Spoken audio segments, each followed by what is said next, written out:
நெல்லை வள்ளியூரில் சுரங்கப்பாதையில் தேங்கிய மழை நீரில் சிக்கிய அரசு பேருந்தின் ஓட்டுநர் சஸ்பெண்ட் செய்யப்பட்டிருக்கிறார். விவரங்களை செய்தியாளர் சிவகுமார் வழங்க கேட்கலாம். சிவகுமார் வணக்கம். ஏன் சஸ்பெண்ட் செய்யப்பட்டிருக்கிறார்?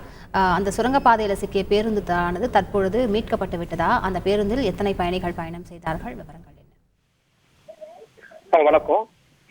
நெல்லை மாவட்டத்தில் நேற்று பெய்த கனமழையின் போது வள்ளியூர் சுரங்கப்பாதையில் தண்ணீர் அதிகமாக தேங்கியுள்ளது. அப்போது அந்த வழியாக பேருந்தை ஓட்டி வந்த கன்னியாகுமரி மாவட்டம் கருங்கல் பகுதியை சேர்ந்த குளச்சல் பனிமலைகள் பணிபுரிந்த ஓட்டுநரான சசிகுமார் பேருந்து ஓட்டி வந்துள்ளார். அப்போது அந்த பகுதியை சேர்ந்த பொதுமக்கள் பேருந்து அந்த வழியாக செல்ல முடியாது என்றும் அது 4 அடி அளவில் தண்ணீர் உள்ளதாக கூறியுள்ளார். ஆனால் சசிகுமார் அந்த பொதுமக்கள் கூறியதை செவிசைக்காமல் பேருந்து அந்த வழியாக இயக்க முயன்றுள்ளார். அப்போது நீரில் பேருந்து செல்ல முடியாமல் நடுவழியிலே நின்றுள்ளது. அப்போது பயணிகள் தவித்துள்ளனர்.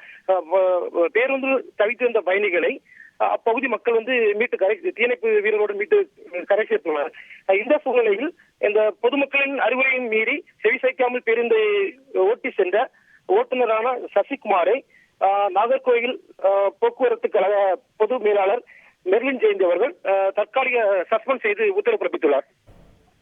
முழு விவரங்களுக்கு நன்றி சசிகுமார். செய்திகளை உடனுக்குடன் தெரிந்து கொள்ள உடனே சப்ஸ்கிரைப் பண்ணுங்க.